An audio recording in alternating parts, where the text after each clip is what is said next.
Good morning, students. A very warm welcome to everyone in the third session of General Science, lesson number 1.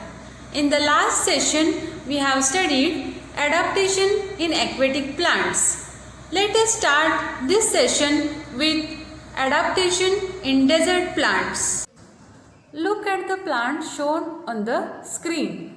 Plants like barrel cactus, the golden poppies, Mexican thread grass, acacia, etc. grow in the desert.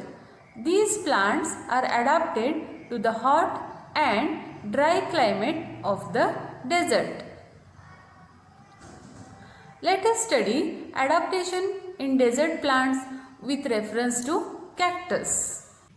Desert plants are either leafless or their leaves are like small needles or have been modified, means changed into thorns or spines.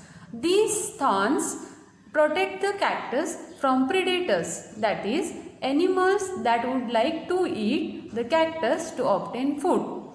These spines also help to reduce water loss by evaporation. Cacti have a thick, hard-walled stem that helps to store water for a long time, since rainfall is scanty, means less in the deserts. Stem of the cactus is green as it contains chlorophyll, and photosynthesis is performed by the stem as it lacks leaves. There is a thick layer of a waxy substance on the stems of these plants to retain water in the plant body. Roots of cacti penetrate, means go deep into the soil in search of water. Next, let us study adaptations found in plants of snowy regions. Plants such as pine, doder, etc. grow in the snowy region. These plants have sloping branches that gives them conical shape. This conical shape prevents the snow from accumulating, means collecting on the tree. These plants have thick barks that help the trees to withstand or resist the cold. Bark is a hard outer covering of the tree. Next is adaptation in forest plants.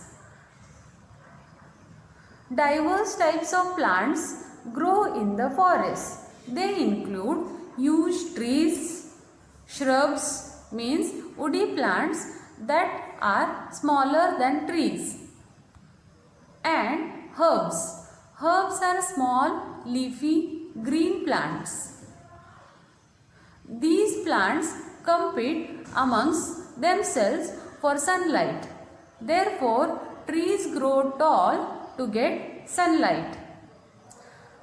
There are variety of climbers and vines that grow in the forest. These climbers and vines grow to a great height with the support of the trees.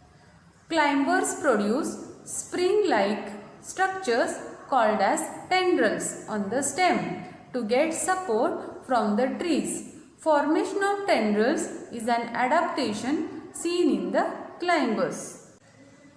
After studying adaptation in forest plants, let us now study adaptation in the grassland plants. Variety of bushes and grasses are found in the grasslands. These grasses have fibrous roots which prevents soil erosion. Grasses that grow in the equatorial region are very tall, whereas grasses grown in the cold regions are very short. Rabbit-like animals are found in these grasslands. Large meadows, means fields of grasses, are found in hilly areas and plains. Let us study adaptations seen in the parts of some plants. Potatoes.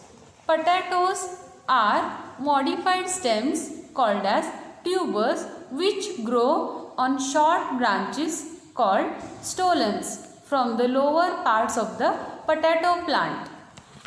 Groundnut. It is a legume, means it is a plant that has seeds in long pods. Pod is the long green part of some plants that contains the seeds. It hosts bacteria in its roots. Peanuts have amazing nitrogen fixing properties. Nitrogen fixation is the chemical process by which atmospheric nitrogen is assimilated into organic compounds by certain microorganisms.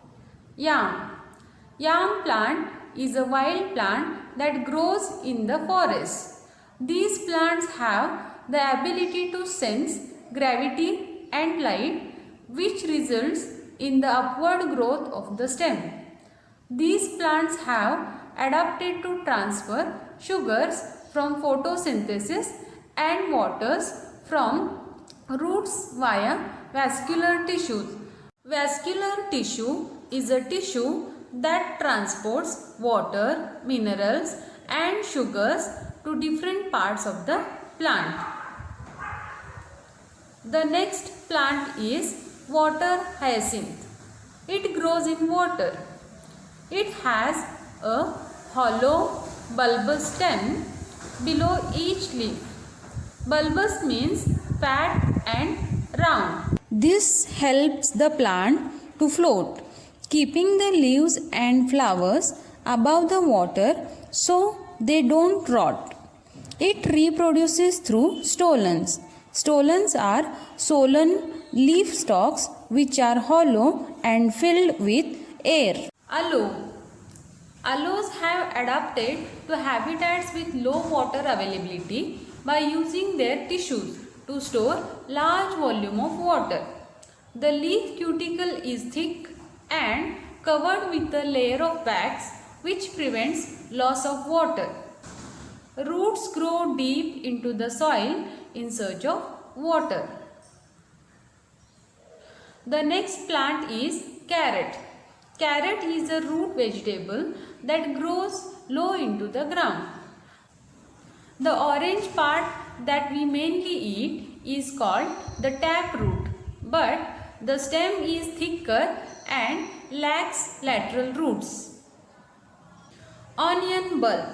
The onion bulbs are composed of shortened, compressed underground stems surrounded by fleshy modified scales that envelop a central bud at the tip of the stem. The next plant is beet. It is a root vegetable. The beet root is the taproot portion of the beet plant. Its stem is green in color. Next is bitter gourd. It is a climber adapted to a wide variety of rainfall conditions. The stem of the bitter gourd produces tendrils to anchor to the support on which it is growing. Grapevine. This plant is a climber and has the ability to climb on the support. This may be an adaptation to get off the ground in order to avoid frosts that are harmful to the fruit. Frost means the weather condition when the temperature falls below 0 degrees Celsius and a thin layer of ice forms on the ground and other surfaces, especially at night. In this session, we have studied adaptations in plants found in deserts, snowy regions, forest regions, grasslands, and adaptation in the parts of some plants. In the next session, we will be studying adaptation for ingestion of food in plants. Thank you.